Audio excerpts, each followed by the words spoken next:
Jawaballs! Okay, here we go. Getting used to my new microphone here, and I thought I would add some content to my YouTube channel. Today, my internet is down. It went down last night at like 10:55. I was just launching like my stream, my Twitch stream, playing video games, and I had promised some of the viewers that if I got to 50 subs, I would play Roblox, and that happened. But then my internet crashed, and it's gonna be down until like 11 o'clock tonight. I don't know what's happening, but it's not good.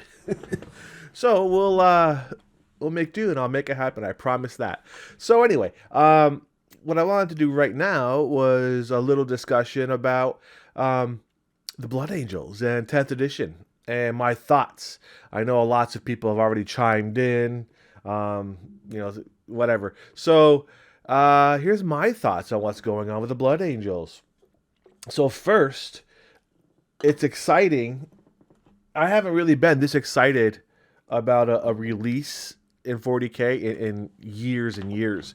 I admittedly kind of fell out of the game for a while because of life. Life happens, and only got back into it at the end of 8th edition, like the very end, and only got a few games in during ninth edition, or was it the end of ninth? No, I got back into it at the end of ninth edition. Played like uh, for a few months in ninth edition, then 10th came out. So, and I've been playing kind of regularly now, competitively in tournaments. Battle for Salvation. I got this at the Battle for Salvation 2022. It was a my first Warhammer 40K competitive games in probably 7 years.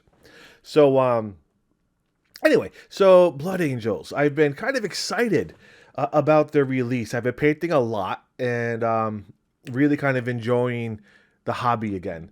And currently, I'm working on a whole bunch of miniatures, like my the plasma dudes. What are they called? Hell blasters.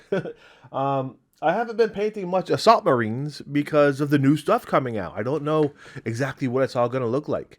Um, so my thoughts on the announcement first of all of the new box set that's coming. This Death Company centered box set that has the codex. Fine, they did the same thing with Crew. They put out the Crew update and put in the Tau codex. Fine. I'm kind of down with this. Death Company have never really been my thing, but they have been kind of strong in this edition of the game. And I am a little disappointed, though. I know everyone always goes right to the disappointment. Um, Only in that they used to have such a beautiful Death Company box set. The All of the wonderful bits within that Death Company box set were it was such a robust set that you could actually use those bits to decorate like 3 or 4 squads of Marines. You could use them for your standard Space Marine squads because they had Death Company and non-Death Company bits in there, which was genius of them. It made a really versatile, popular, valuable set. So that kind of set the bar really high, and then this past year they put out a Death Company Intercessor box set, and I kind of just bought it without really looking at the sprues, and all it was a Death Company or just an Intercessor set with that little Blood Angels upgrade sprue. So I had like 10 Blood Angels shoulder pads and a Blood Angels blood drop sergeant helmet, um, which kind of it was stupid and misleading for them, in my opinion, to put out a Death Company box set with 0 Death Company bits. Um, and that kind of jaded me a bit on that release. And Death Company, a little disappointed in that after such a beautiful release with the previous Death Company set.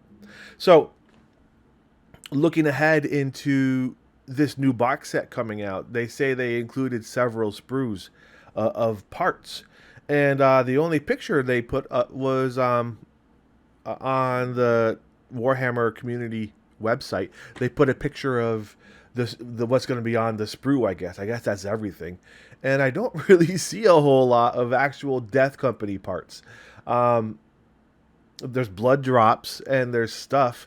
So frankly, it kind of looks like they're doing the same thing, just putting out some general kind of Blood Angels. I can't even check the picture right now because my internet is down. So I'll have to get to that. So it's disappointing to me that they're doing this. Like I don't want to have to mask out and hand paint all the X's on their shoulder pads. I really, really like that they had that on the bits, on the jump packs, and on the hands of the melta pistols. I don't, hand painting X's is annoying. You got to take time and mask it out. It takes a lot of time when I prefer it to be molded right into the bits. So I without even seeing what's in the box set for real, all they're really putting out is a couple of assault intercessors and a couple of foot intercessors with a new Lamar and Astro with a general Blood Angels upgrade sprue. The Dreadnought, it's got no actual Death Company bits to it versus the old Furioso Dreadnought kit that had 3 different front pieces to the armor: Librarian, Furioso, or Death Company.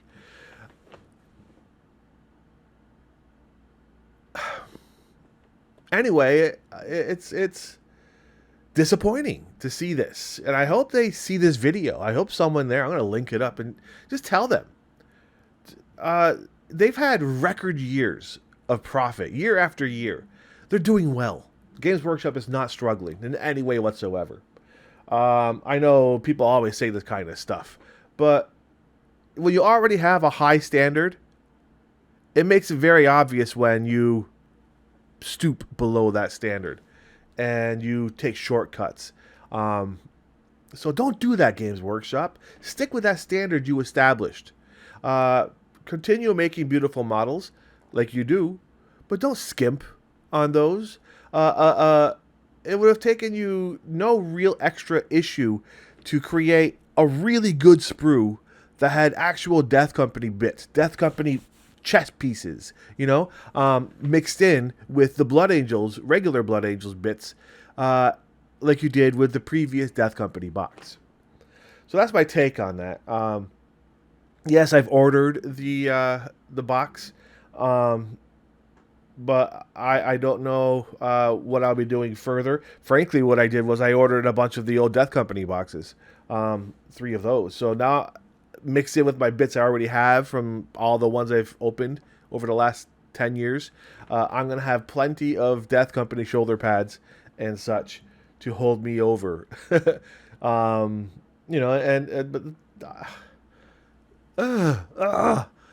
anyway, on to some list building. Let me talk about my list real quick here.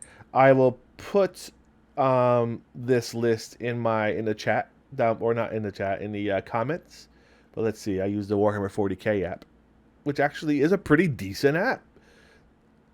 Aside from the fact that you have to actually buy every codex to be able to access them on the app, which I'm not going to do. So anyway, my new list here I've been kind of playing with. It's at 1995 points. I've got 3 chaplains with jump packs who are just wonderful. They're really, really good right now. I hope to God they don't do a lot of fundamental changes to the units with this new update coming out in a month. Because that would be really disappointing if I have to rework this whole list. Because I really like how some of this stuff works together. Like the chaplain with the jump pack. I get it. They're going to take away their ability to probably use the infernal pistol. I can swap out the pistols. But their ability to deal those mortal wounds, exhortation of rage, is just fantastic. On a 4 up, they're dropping mortal wounds. when the unit gets activated. So that's not on the charge, on activation. So that happens every turn in combat. So I've attached those 3 jump chaplains to 3 assault intercessor squads, who also deal the mortal wounds on the charge with Hammer of Wrath. So if I'm lucky, I can be dealing out 9 mortal wounds when by the time my unit has been activated to fight. And that's pretty great. It's conceivable. At least 6 mortal wounds, on average. So and that people don't like that. People don't like mortal wounds being delivered to their stuff. So I've got in this squad, let me see, to round out the characters, I've got a foot chaplain who will be attached to a foot Death Company intercessor squad. Lamarte, a sanguinary priest with jump pack, and the Sanguinor, who also is just awesome. I'll get back to him in a second. A foot intercessor squad to sticky objectives and run off to sticky some more. My 3 assault intercessors, a 10-man Death Company, the last hurrah of this unit. 10-man Death Company with fists and melta pistols that will be gone in a few weeks. I've already started working on a new Death Company squad to replace them, because they are going to go the way of Legends, those old Firstborn Marines. I've got a Gladiator Lancer, which is awesome in its long. It's one gun. The Lancer destroyer, laser destroyer. It just reaches across the table and it deals 2 big hits, and it can reroll everything. 2 scout squads to be busy, because this edition of the game is extremely busy. A Vanguard veteran squad with jump packs, 10 men with storm shields, attached to the priest. That makes them extremely survivable. They're not super killy, but they do deal a lot of wounds. But they've got a 4+ feel no pain and a 5+ invulnerable save, or a 4+ invulnerable, 5+ feel no pain. So they make a lot of saves. And finally, a Vindicator. I love the big boom. Always have, always will. My favorite tank in the game.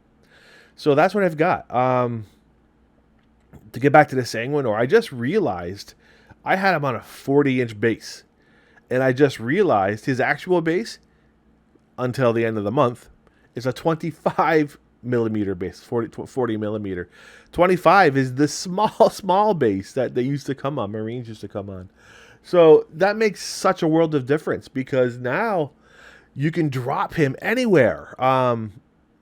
You can get him into tight little spots where that big old base won't fit because of the terrain blocking him out and such. You can really kind of play with where you put him. The Sanguinor, and when you drop him, you use the strat, which gives him precision. So then he's dropping all of his hard-hitting attacks onto a character before that character gets a chance to activate, which is key, because you're stripping that character out of that squad and then stripping away that squad's power before it gets to go, which is huge in this game. Taking away character buffs, denying those buffs from those nasty charges that happen. So the Sanguinor is an amazing unit to take right now. And if for nothing else, he's so tiny, and he has lone operative. Let's see. Abilities, lone op. You can just hide him, put him right in the middle of the table, and people can't even shoot him because you got to be within 12. Anyway, so the Sanguinor is pretty fun. I only just started really playing with him this past week, and the Lamar is an amazing HQ as well, because he gives, bringing him up real quick, abilities. Fury Unbound. He gives lethal hits to the squad.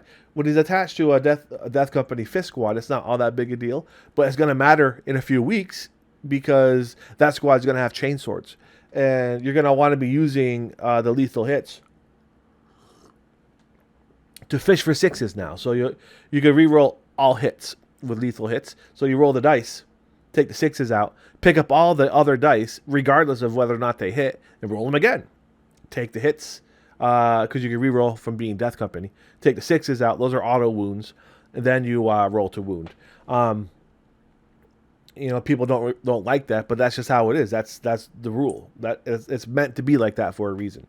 So, but also something that kind of under the radar makes Lamar even better is Guardian of the Lost, because pretty much every unit now, every hard hitting unit deals 2 wounds. And people rely upon that 2 wounds to just auto kill Marines, because Marines are the most common faction. So what he does is he reduces those 2 wound attacks to 1 wound, which frustrates people because they're so used to hitting a squad and just killing it with their 2 wound attacks, having to only getting to deal 1 wound and then have to deal with a feel no pain against that. It reduces their effectiveness. They've got their armies built around their killy 2 wound dealing units, and then that throws them out of their game.